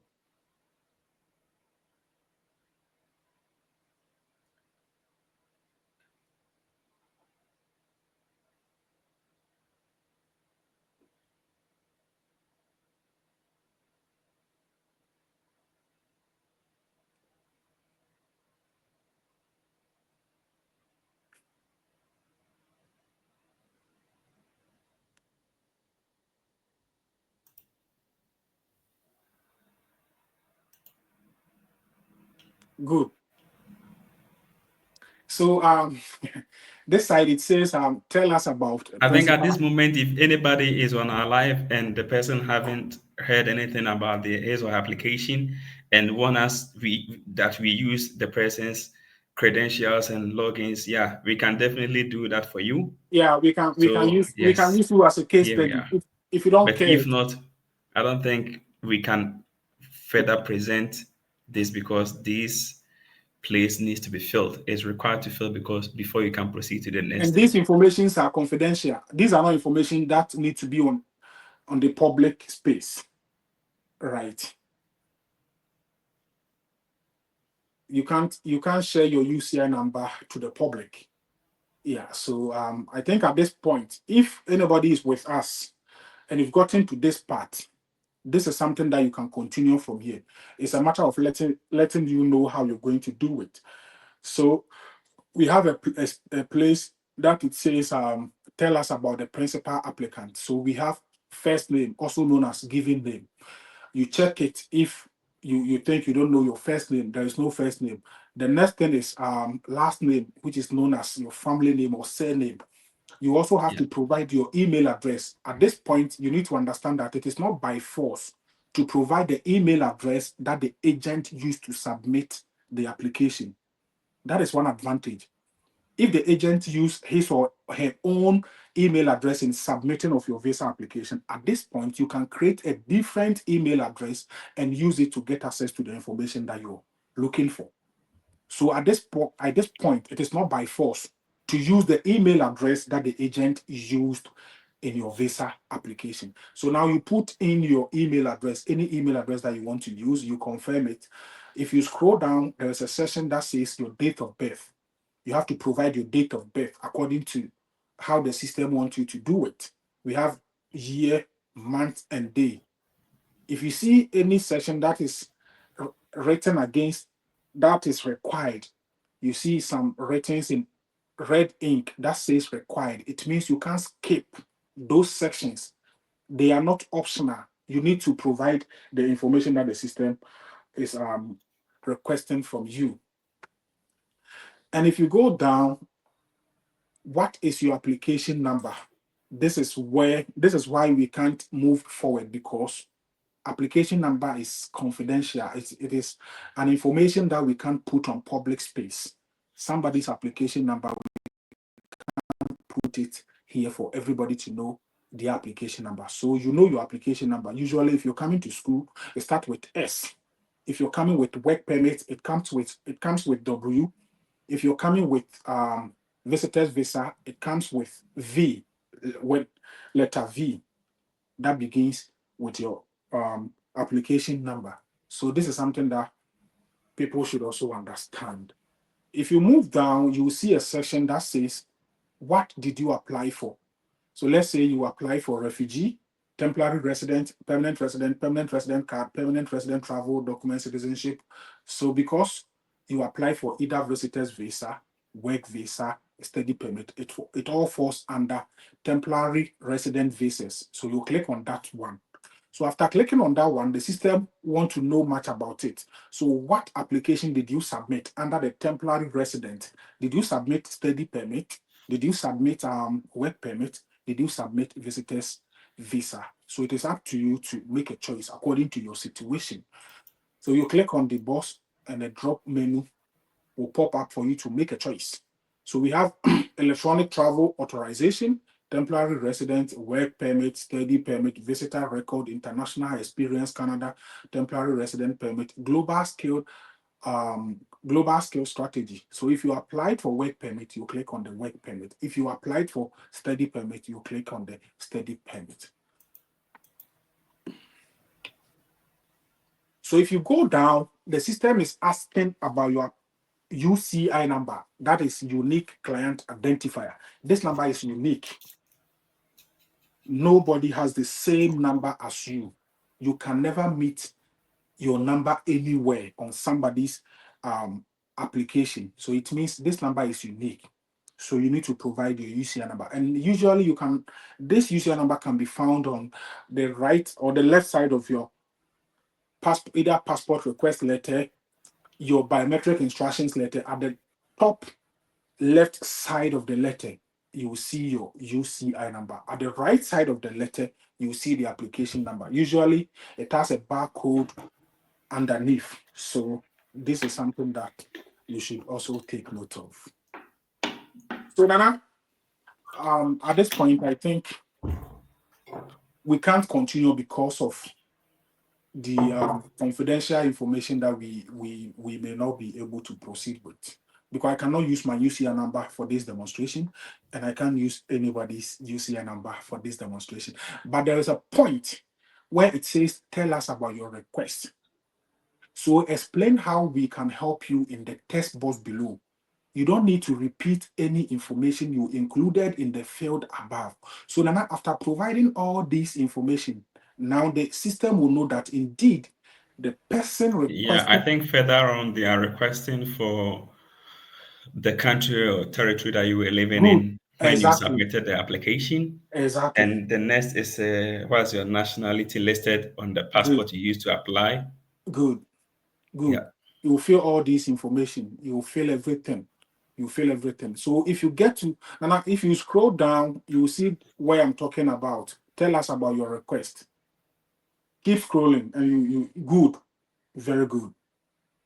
Very good. So at this point, it is up to you to tell the officer that, dear officer, my name is Susu, and so I live in Kumasi in the Ashanti region in Ghana. I submitted my visa application maybe in the month of January 2024. It's been almost 8 months, and I haven't heard anything from the IRCC. I have read and I understand your processing time, but I can confidently say that I should have received my request by now, or I should have known any update regarding my application for now. So I want to use this opportunity to ask about the update of my visa application in order to put myself together if I'm going to Canada or I'm staying behind and do a proper application next time. So this is where you have to explain things to the officer. Let the officer know why you are making this request. So this is where you tell the officer that you want to know about your status. And in less than 30 days, trust me, they will send you a letter including every information that you need to know. If your application is still in process, as the agent keep telling you, the officers will let you know. If they have issued a decision or if a decision has been made concerning your visa application, the officer will let you know that a decision has been made and a correspondent letter has been sent to the email address that you use to submit the first application. So kindly go to your portal and check a decision is in your visa application portal. At this point, you'll be too confident, like you get to know what to tell the agent. You can confront him confidently and say that, look, boss, why are you treating me this way? Why is it that you've received the message and you keep deceiving me? This is the letter I got from the IRCC. Show the message to the agent, let him log into the portal and give you the decision that you have been waiting for. So now this is easy. This is the easiest way one can request update about the application. Yeah. There is other one that I can also let them know. But with that one, honestly, the system will send a confirmation code to the principal email address. I mean, the first email address that submitted the visa application. So if you don't have access to the email address, you can't even know the confirmation code. For confidentiality's sake, the system will generate some code and send it to the first email address that the agent or whoever submitted application used. So I think this is the easiest approach that one can use if you don't know the email address the agent used to submit your visa application.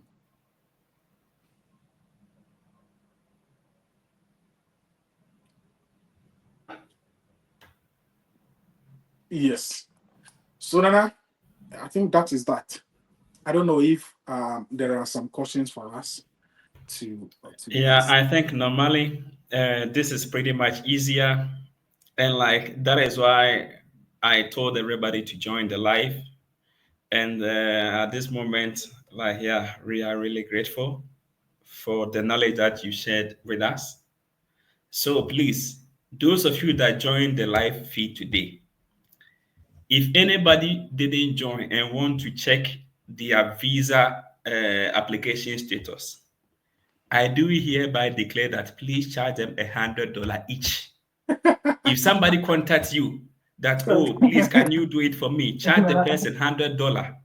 You spent your data, your time to watch this video. It wasn't for free.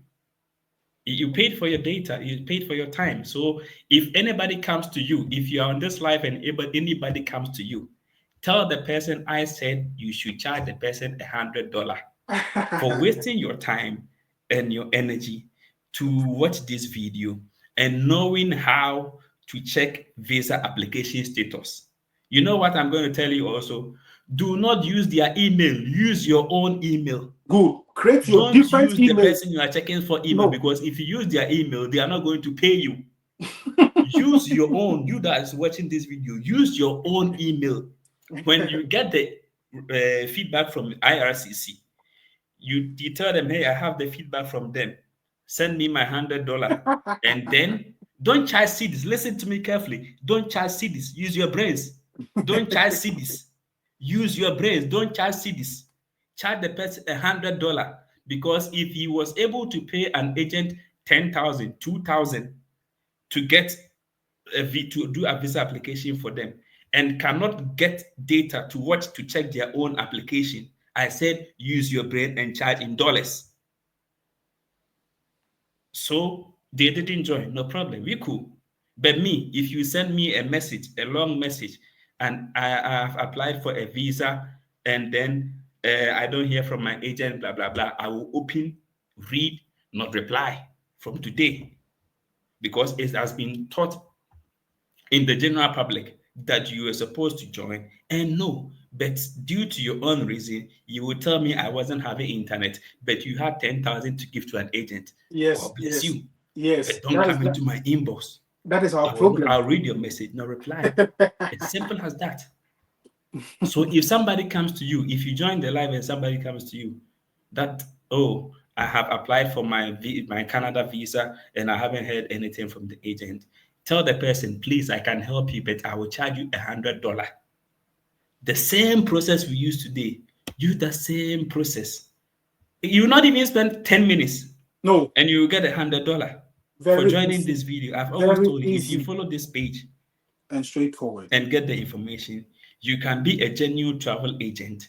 Do your visas, apply for people's visas for them. Take $1,000. If you do 10 applications, 10,000.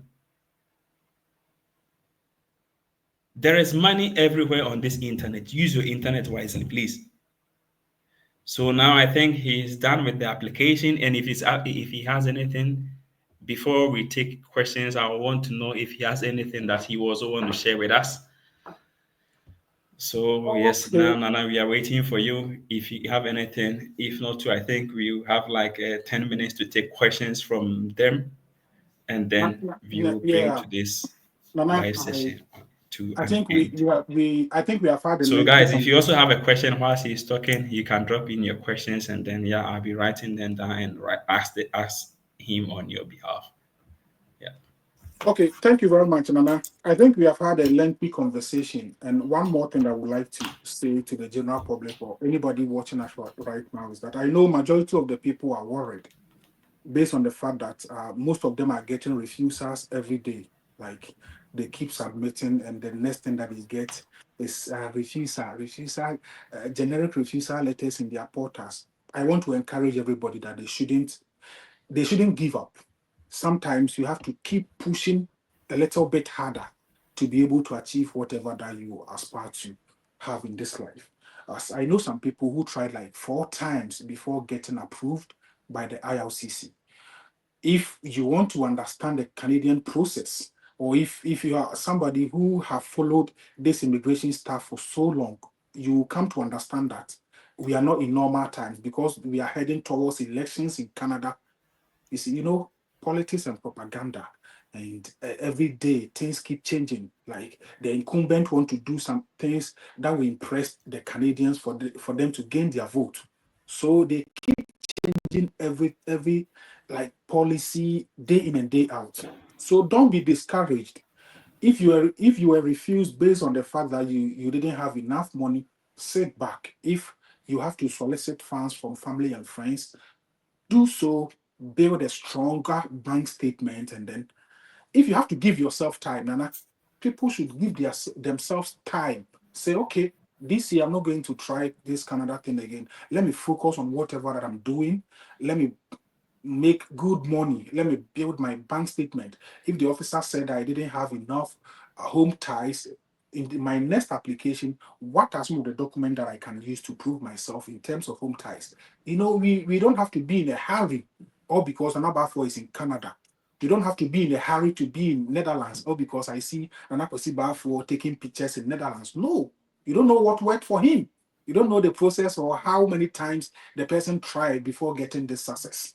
So sometimes we should try to give ourselves time if we know clearly that the system we are not able to penetrate, or it's not easy to access this visa thing. We should give ourselves time, focus on whatever that we are doing. We shouldn't be chasing agent thinking that our effort is not enough. What we did wasn't the right thing. Sometimes people don't believe in themselves.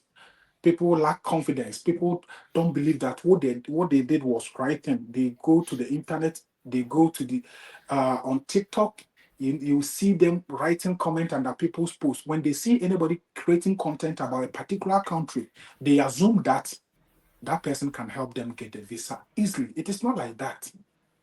Nana, ever since I started doing this, I'm more active on TikTok than any of my social media platforms. If I'm to tell you the kind of messages I've been getting in my inbox every day, and I have my money. I am ready. Can you help me travel to Canada? Sometimes I have to get like a whole 2 hours explaining myself to people that look, I am not an agent. I can't bring you to Canada. But the only thing I can help you with is providing you with the information. Sit down. I want to create some impression. I want to empower the youth to be able to do things for themselves. I don't spoon feed. So sometimes it takes me like a whole 2 hours explaining things to people in my inbox just to motivate them that they can do it for themselves. So sometimes I get to understand why some agent scam our dear brothers and sisters. We go into their inbox, exhibit the highest level of desperation. We let the agents know that, look, we are desperate. We don't want to make it in Ghana. We can't make it in Ghana. Our hopes are lost. We like, please take my money, take me to any country. And this is affecting our youth. So, guys, we should be patient in everything. Canada now, it is not easy, especially those of you who want to come and then work. Come in with work visa. If you want to come to Canada, you know what? We did not come to school here because we wanted to further our studies. Personally, I did not come with that motive. I'm telling you, if I had the chance to come and work unlimited, I would have done that. But there was no chance for me to do that. So I had to use the school route as if I'm coming to school and then see what the system have for me. That is a smart move. So stop the mentality that I don't have money, I want to go to Canada and work. If you keep having this mentality, people will always deceive you. Getting a work permit from Ghana to Canada, Nana, it is not easy. It entails a lot. And the kind of requirement the system is going to ask you, like you will give up. So sometimes use the other route, enter and see what the system have for you. Yeah, so this is what I want to share to our dear brothers and sisters. If at this point anybody have any question. Yeah, I think even recently I got a message from somebody, and the person was asking me, please, is Ukraine good to go? I'm like, so even the nationals from Ukraine are running to seek asylum in other European countries, and you want to go there to do what? To stop the war or to do what? Charlie, take it easy, eh? Believe me, take it easy because now sometimes you read some messages. Even somebody asked me about Israel. I'm like, really? Are you People sure you want to go to Israel this time? people are too desperate. Like Uh, they just want to leave the four shores of Ghana. They are tired of the country. But trust me, Ghana, we have a peaceful country. Ghana is sweet, oh, Nana. Ghana is sweet. Like the kind of freedom we enjoy back home. But if you say somebody will say, okay, if Ghana is sweet, then come and let me also go. It is not like that. But trust me, if you have lived in this diaspora and you have stayed in certain countries for so long, you understand that Ghana, we are blessed. But just that some things are not yet right, which we believe as time goes on, you also get there. So give yourself time, whatever that you're doing. If you're working for somebody, try and then save money. If you're working for yourself, don't joke with your finances. Learn how to save money. And if the right time comes, you prove yourself financially to be able to get the desired income if you want to.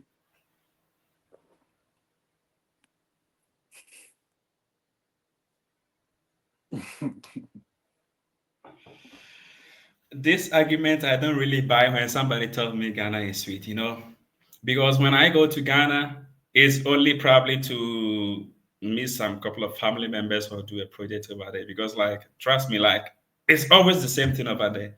The same old pubs, the same old, like, trust me, like, for me personally, I don't know, but for personally, when I go to Ghana, really, like, I really don't really know, even though the project or something, I really don't know what I'm going to do there.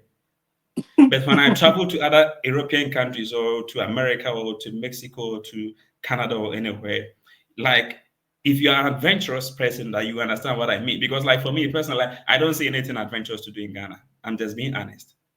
Sorry, yeah, it's my first country. Yeah, yeah. But I have to be honest. Like I don't see anything adventurous being there. And probably you will say Ghana is sweet because probably now you have the money. Before, probably, if we were living there, if some the people are living there, if they don't have the money, where is the sweetness? There is nothing sweet there, bro. Don't lie. There is nothing sweet.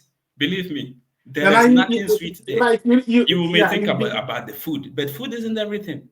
I Yeah, grew up not eating fufu. So, like, there's nothing sweet there. Here is much more sweeter. So, if yeah, everybody wants to yeah. come, let them come. Like, here is like milk and honey land. Believe me, here Good, is like Nana. milk and honey land. I understand you Probably you perfectly. wouldn't, probably maybe the thing that probably some people wouldn't like is, oh, okay, you are always going to work. Sometimes I see people and ask myself, why do you always go to work on Monday to Monday? Like, you crazy? No, you need time for yourself. Make vacations. Take your family out somewhere. Go to nice restaurant. Eat because you don't know when you're gonna die. Believe me. One day you will sleep and you don't wake up. It has nothing to do about age Yeah, or anything. it can happen You to. can 30 years people are dying and 70 years people are still living on earth.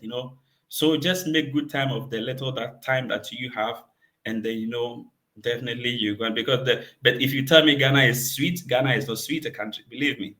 The country that most of the people there, if you don't have money, you get oppressed every day. Nana, I no, yeah. reported an issue to a whole bank. A Okay. whole bank has been allegedly involved in a scam, and I reported the issue. They told me they are going to take the issue up.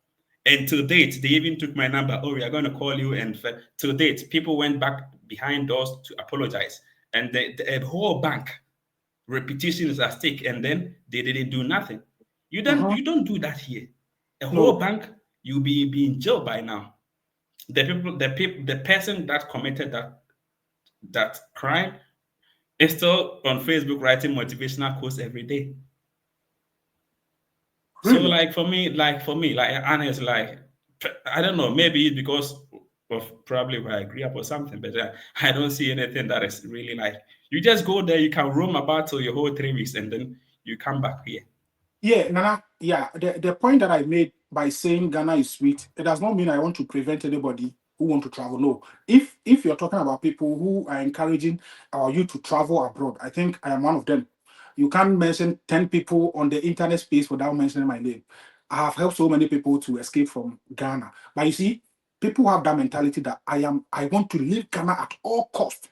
When they know that they don't meet the requirement to get visas, they keep jumping from one agent to the other. And the agent too are not going to tell them, Nana, have you ever heard any agent telling somebody that, look, upon going through your document, I'm not sure if I were to be the officer, I won't give you the visa. So please go home, relax, and maybe come back later. No agent has done that.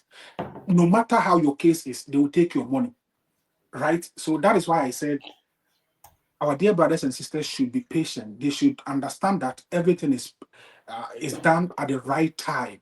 So when the time is right, it does not mean you should go back and sleep and say, I'm waiting for the right time. Keep pushing, like keep putting in effort, but don't be too desperate. That is why I said Ghana is sweet. Because if you are not being scammed, if an agent hasn't scammed you, now you have your money in your pocket. You can eat whatever you want. But trust me, if an agent has collected your money amount of 50,000, 70,000, Yeah, I know. yeah, you find yourself wanting. And so I know abroad is sweet. It doesn't make sense to compare Ghana to places like where we are. No, you can't compare. You can't compare. But our dear sisters, our dear brothers should know that everything happens at the right time. Keep pushing, but don't be too desperate. Yeah.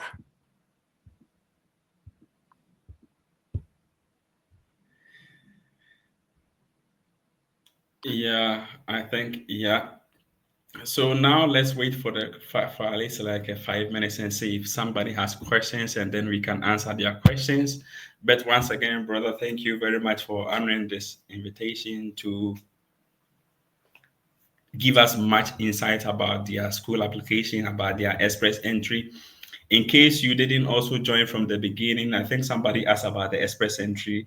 Already we talked about it from the beginning of this program. So if you miss it, please, when we are done with the live video, you can just go back and watch it live, and then take pen and paper, write every much important sorry about that information that you need, and then yeah, we also talk about the documents required for school application, and we also talk about how you can track your Canadian visa applications.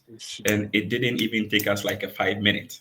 No. So definitely, guys, just go back and watch the video if you missed something. He also gave some schools that are cheaper in some states.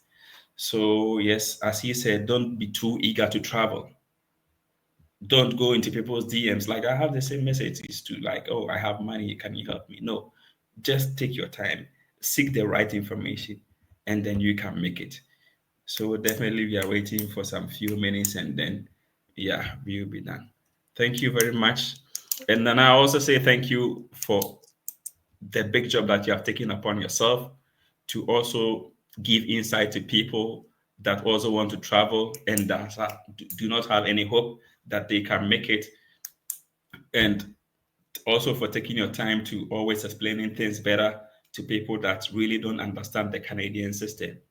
I think the whole idea is like if we keep on like this, in about maybe a year or two, every Ghanaian that has his own or documents ready can be able to apply their own visa Oh, application. yes. And Yes. then I think that will be in the best interest of everybody so that it can also save them money and it can also save them be from duped by this fake agents, because as I said, some agents are good and they are doing good jobs too. We Yeah. will not take that fact away. But the Yeah. whole problem is the bad ones are really matching the system, The bad ones are really matching the system. So when we get a lot of people like you that try to educate the public and give them information that they have. And one thing I always want to you people to understand is like always seek information from people like Nana Bafo, because you know why? They have the experience. This is not Google experience. It's the experience he went through himself, and now he's been out of it, and he's teaching you how you can also go through it. Follow him on Facebook, follow him on TikTok, follow him on YouTube. YouTube, and please do subscribe to the YouTube channel. And don't also do appreciate people by liking their videos, sharing their videos to motivate them to do more for you. Exactly. Because if you don't like the videos or don't share the videos to support people like this, they wouldn't even be motivated to do more because they'd be like, oh, okay, yeah, this video is not pushing hard or this video is not going to the public. It seems that they are not interested. Okay, if they are not interested, let me stop. And when they stop, it's you that are going to be affected because he doesn't survive on Facebook money. He doesn't survive on YouTube money. He doesn't survive on TikTok money. No. Do support by sharing. Just click, bam, share button. Then you are there. You leave it. So please do support people like him and the others that are doing the good job so that they can always be motivated to share. If you are here or watch the video and you are not following him, please do go now when we look down with this video. Follow all his social media channels on YouTube, on Facebook, and on TikTok so that if there is any update and he put it down, definitely you're going to get it. You're not going to miss it. There are always new updates coming up. I think next month, that is, I think in 3 days' time, there is a new Yeah. update on America visa Yeah. application. Before, you didn't have to submit online documentation, but now you have to submit it. And now there is a barcode. If it doesn't match with your DS 160, you need to rebook an appointment again and pay another $185. So if you don't support and then we don't give you this update, you end up losing your money. It's not our money, it's your money. We just want to support you guys. As I always say, we could have been in your situation, but thank be to God and glory be to God that He put us here. So we are also here to help you guys. Do your best that you can to support. We are not asking for money. We are No. only asking you to share, comment, Exactly. follow our social media handles. That is it. So please do your best that you can because, like, yeah, he could have been doing something. It was 3 o'clock. He could have been going to the park to walk or maybe Yeah. walking by the riverside, but he just wasted 2 hours of his time just to give you this vital information. And all you can do is to share his content, like his content, and follow his content. And then you don't want to do it. So please, guys, do your best and follow. If you have any further follow-up question, take his Facebook, or you can just write him on TikTok or on Facebook Messenger, and he is Yeah. going to swiftly Yeah. respond to your Yeah. message when he has time. Because sometimes people don't understand that we have our daily jobs. It's not like we are here always on Facebook available Exactly. waiting for your message. Because like if we were depending on you guys, we will be hungry. Because you don't even share our post only to talk of not working and depending on you guys.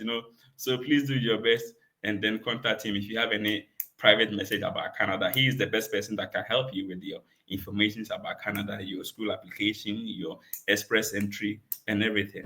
So once again, brother, thank you and God bless you for your time. We really appreciate you. Nana, thank you so much. Thank you for the amazing job you're putting up there. In fact, when you invited me, I was so honored. I said, I've been watching this guy. Why not? Because we are in this together, and we have to push. We have to always push a good cause, you know.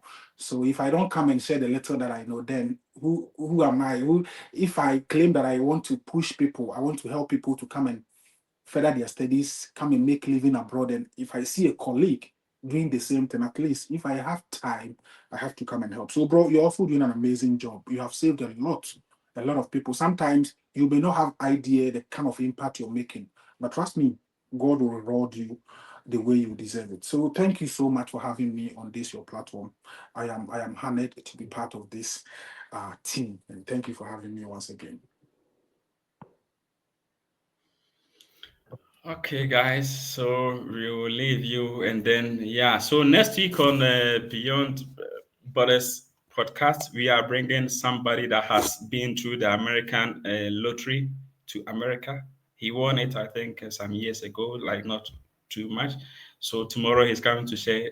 Next week he's coming to share his experience and the documents that you need, because I know a lot of you participated in the lottery. So yeah, it's only wise that we bring somebody that has also been, because I like I like seeking information from people that knows it much better than I do. So see you guys next week, and thank you guys for watching. Nana, God bless you once again. Thank you so We much, really bro. Thank appreciate it. you. Yeah, have a good day. Thank you.